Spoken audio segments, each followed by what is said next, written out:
Hello, I am doctor Irfan और मैं एक डेंटिस्ट हूँ। तो आज का टॉपिक बड़ा मज़ेदार होने वाला है कि अक्सर बहुत से पेशेंट रहते हैं जो महीनों परेशान रहते हैं, जिनके दाढ़ में या दांत में कहीं भी दर्द रहता है। और इसमें सबसे बड़ी लापरवाही जो रहती है वो डॉक्टरों की रहती है कि कुछ डॉक्टर्स हैं जो पेशेंट के साथ, अगर मान लीजिए किसी पेशेंट के दाढ़ में दर्द है, दांत में दर्द है, तो अगर वो लास्ट स्टेज पे यानी कि जो कैविटी है, जो सड़न है, जो दांत के अंदर नर्व होती है वहां तक पहुंच चुकी है, तो पेशेंट को सजेस्ट नहीं करते कि आरसीटी, या तो आरसीटी अगर होने के लायक है तो आरसीटी करा लीजिए, अगर आरसीटी नहीं हो सकती तो उस दांत का एक्सट्रक्शन करा दीजिए, यानी कि निकलवा दीजिए।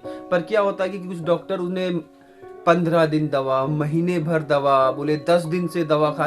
मैंने खुद देखा कि मेरे पास पेशेंट आते हैं, बताते कि मैं वहां से दिखा रहा था और मैंने 10 दिन, 15 दिन, महीना भर हो गया दवा खिलाते हुए। मतलब पेशेंट को सजेस्ट ही नहीं करते। तो मैं आपको बताने पर, अगर आपके दांत में दर्द है, आपको परेशानी है और कोई डॉक्टर आपको 15 दिन से दवा खिला रहा है बिना ट्रीटमेंट के, मान लीजिए जैसे ना तो उसने एक्सट्रैक्शन किया है और ना ही आरसीटी की है आपके दांत की, दोनों काम ना करने के बाद आपको दवा खिला रहा है, लंबी 15 दिन की दवा दे दी, महीना भर आप दवा खाते होगे, तो आप बेवकूफ बन रहे हैं और कुछ नहीं। डॉक्टर सिर्फ पैसा। तो मैं आपको बता दूं कि जो दांत में जब भी दर्द होता है, कोई परेशानी होती, तो दांत में 10 दिन या 15 दिन की दवा नहीं होती। अगर आपने कोई ट्रीटमेंट नहीं लिया है तो 10 से 15 दिन की कोई भी दवा नहीं होती, आपको कोई खाने की जरूरत नहीं है। 10-15 दिन दवा, 10-15 दिन की दवा बहुत होती है। हाँ, अगर आपके दांत में दर्द है तो शुरुआत है, पहली बार हुआ है, तो आप कम से कम 3 दिन की मेडिसिन लीजिए। अगर 3 दिन की मेडिसिन में आपको रिलीफ आता है तो टेम्परेरी फीलिंग होती है, आप उसे करा सकते हैं। उसके बाद देखते हैं, अगर वो टेम्परेरी फीलिंग से आपको आराम रहता है तो पक्का मसाला यानी कि परमानेंट फीलिंग हो जाती है।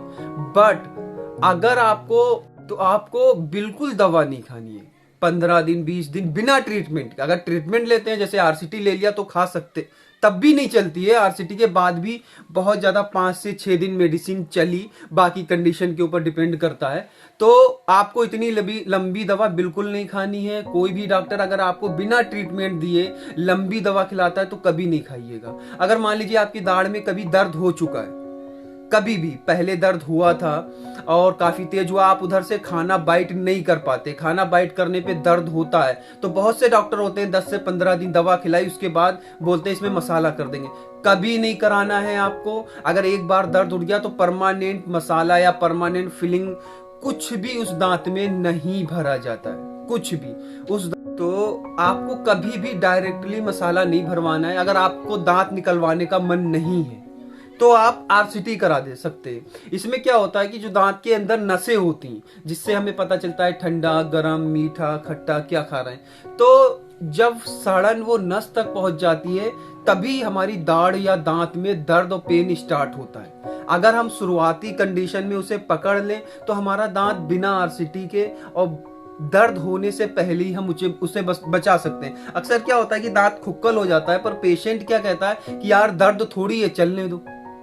सबसे बड़ी कमी पेशेंट की होती है, बोलता है दांत खुक्कल है, देख रहा है कि जगह बन चुकी है, उसमें खाना भर रहा है, फिर भी बोलता है यार दर्द थोड़ी है, चलने दो। ये सबसे बड़ी लापरवाही है। अगर दर्द नहीं भी है और दांत खुक्कल यानी कि खाली हो चुका है, उसमें एक गड्ढा बन चुका है, तो आप उसे एक अच्छे डेंटिस्ट के पास जाके उसे फिल करा दीजिए, उसे बंद करा दीजिए। इससे क्या होगा कि एक तो दर्द नहीं होगा आगे, दूसरा आपके पैसे सेव रहेंगे, सेविंग रहेगी। क्यों? जब दर्द नहीं होगा आगे मेडिसिन नहीं खानी पड़ेगी और आपका पैसा और दांत दोनों बचे रहेंगे, दोनों चीजें बची रहेंगी, पैसा भी और दांत भी। और हमेशा याद रखना, बिना ट्रीटमेंट के दांतों में 15 से 20 दिन की कोई दवा नहीं होती। हाँ, कोई ट्रीटमेंट चल रहा है तो अलग बात है। तो आपको ये जानकारी अच्छी लगी हो तो लाइक करें, शेयर करें, सब्सक्राइब करें। Thank you.